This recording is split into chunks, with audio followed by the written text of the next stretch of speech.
Hey guys, it's Michelle Block back again with another review. So today I'll be reviewing The Last Night in Soho, written and directed by Edgar Wright.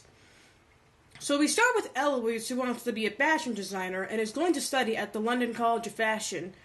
When she gets into her housing, she has a bad time and decides to move out into an apartment. When she goes to sleep into her new place, she can travel to the 1960s London. She then is able to see a singer named Sandy who wants to sing publicly, who is then met with Jack, who says she can get her a deal. Then Sandy gets a hickey from Jack, and mysteriously, Eloise gets one too. What could be the explanation of this, I wonder? She begins to dream more and discovers about a dark truth about Sandy's past. She sees Sandy consumed by the depressing culture of the entertainment in the 1960s London.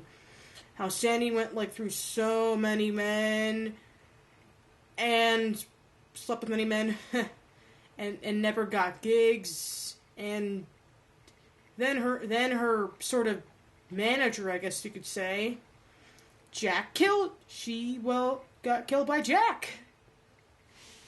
Though Eloise thinks Jack is still out, and presumably she thinks it's an old man she's seeing.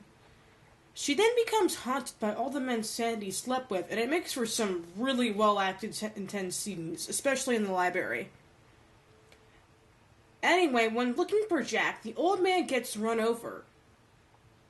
It's then later revealed the old man is not Jack, but his name is Lindy, a cop who was investigating murders.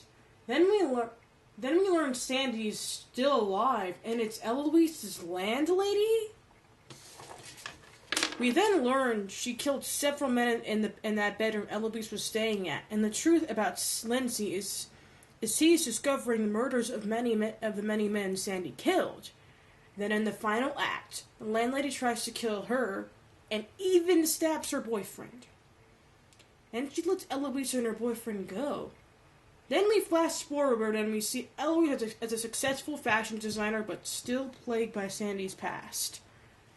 If I had to put one criticism at this movie, I would have to say that Eloise had made up the landlady, despite everything else that literally just happened. But other than that, I think it's a superb film. It keeps you on the verge of your seat.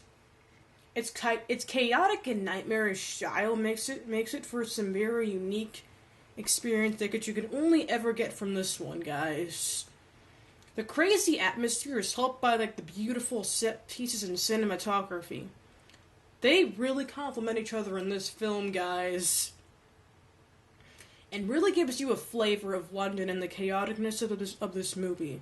Whether it's the flashing lights at a nightclub or the tall, dark, and empty alleyways. Another amazing thing here is the editing, especially in those certain pulse-pounding and fast-paced sequences. It gives you a sense of this wild environment, and the editor is really in skills here, guys. It's awesome. The writing here is also spot on. The movie also gives some great subtle hints at the big revelations. Like how the landlady says she can't sell the house as the dead bodies are in the apartment, and, if she did sell it, somebody would, notice. In one quick scene, Sandy reveals her name to be Alexandra. Or when, Eloise is at the library and looks up, Sandy's murder, she doesn't find it, but then it's, but the murderers that she actually finds are a bunch of men. The men that Sandy killed. And some other great things here that were also spot on is the soundtrack with some classics. You're My World by Cilla Black and A World Without Love by Peter and Gordon.